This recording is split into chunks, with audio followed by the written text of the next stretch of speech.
The night began with a small, sharp ache of expectation, the kind that sits behind the ribs and refuses to settle.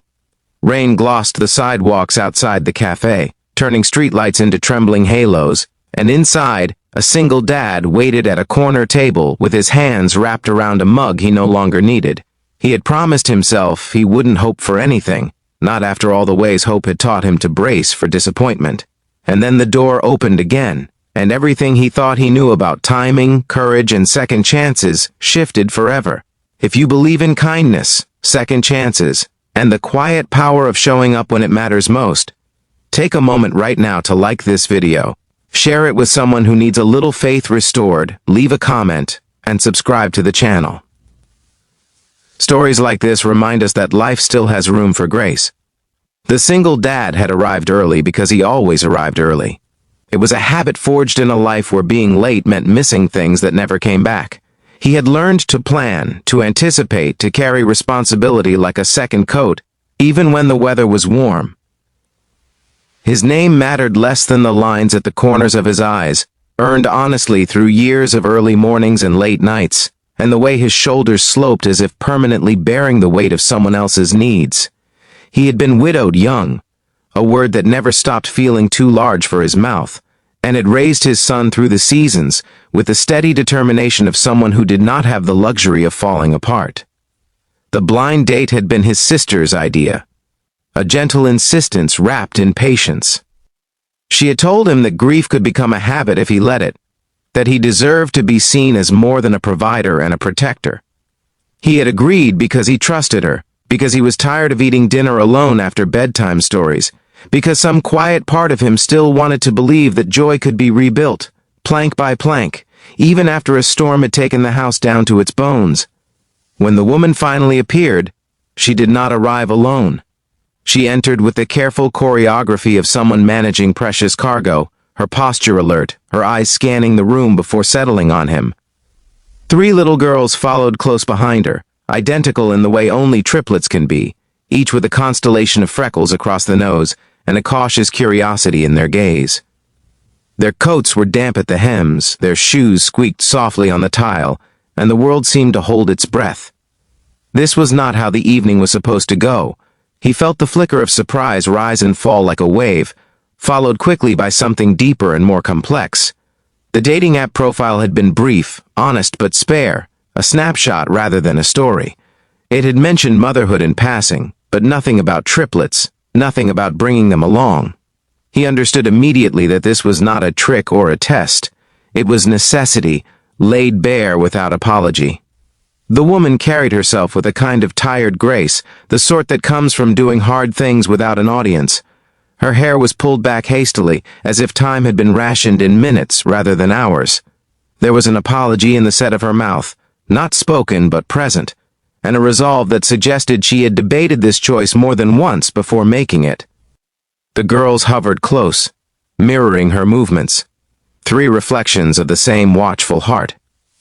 He could have stood up then.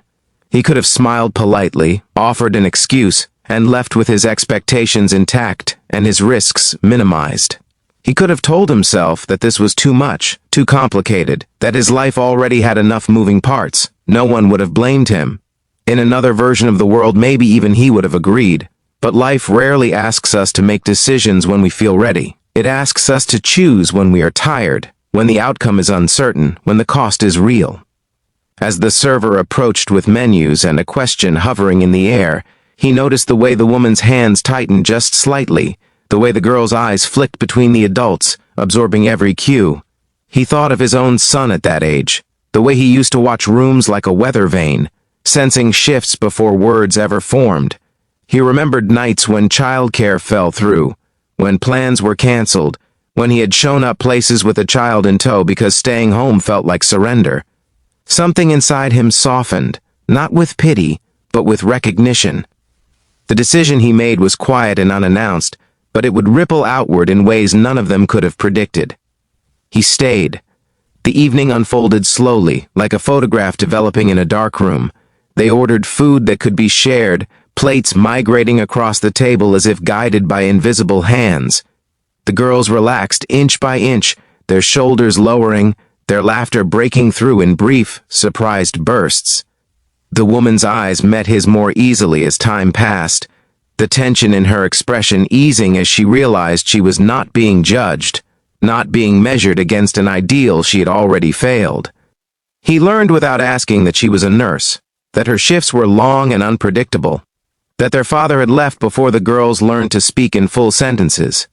He understood the math of her days without needing it spelled out, the careful balance of love and exhaustion, the constant recalculation of resources. She learned, too, that he was a father first and everything else second, that his life revolved around school schedules and soccer practices, that his grief had taught him patience in ways no self-help book ever could. The cafe grew louder as the night wore on, but their corner felt held apart, a small island of understanding. He watched the triplets draw pictures on napkins, their faces intent, their similarities interrupted by tiny differences in expression. He felt a strange warmth spread through his chest, not a romantic spark exactly, but something steadier, like embers catching. There were challenges, of course, even in those early hours. The logistics alone were daunting. He imagined the calendars, the illnesses that seemed to travel in packs, the financial strain that pressed down without mercy. He thought of his son and the careful routines that kept their world from tipping too far off balance. He wondered where he would fit, or if there was room at all. But he also imagined Sunday mornings that were louder and messier, a house filled with mismatched shoes and overlapping laughter. He imagined a woman who understood the cost of love and paid it daily anyway. He imagined himself choosing, again and again, to lean into complexity rather than away from it. When the night finally drew to a close, there was no grand declaration, no cinematic embrace. There was only a shared sense that something important had happened, that a door had opened where neither had expected one. The rain had stopped, leaving the air washed clean, and the girls skipped ahead toward the car, their shadows stretching long under the streetlights. In the weeks that followed, reality tested that fragile beginning. Schedules collided. Fatigue flared. Old fears resurfaced in the quiet hours. There were moments when he questioned his choice, when the weight of 4 children instead of 1 felt like a mountain he was not sure he could climb. There were moments when she worried she had asked too much, when guilt crept in like a second shadow. And yet, there were also moments that felt like small miracles. A shared laugh over a burned dinner.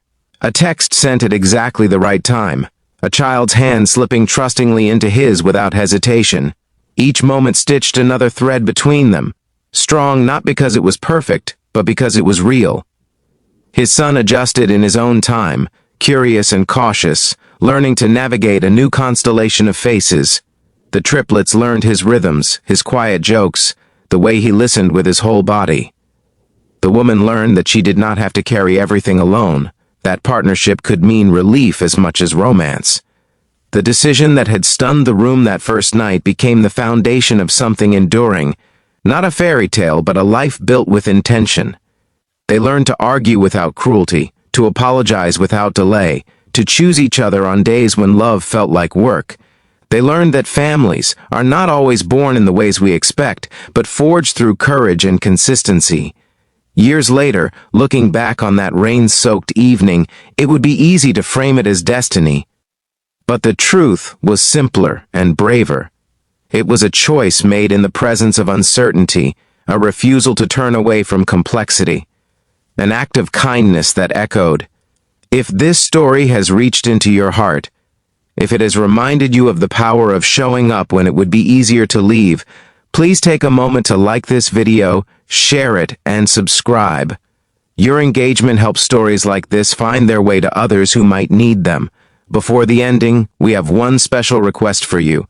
Please comment below with a word or phrase that represents what this story made you feel, whether it is hope, courage, love, or second chances. In the end, the single dad's decision did leave everyone speechless, not because it was dramatic, but because it was kind.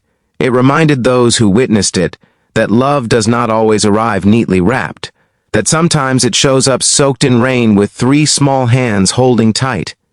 And when we choose to stay, when we choose to see the whole picture instead of the inconvenience, we do more than change our own lives.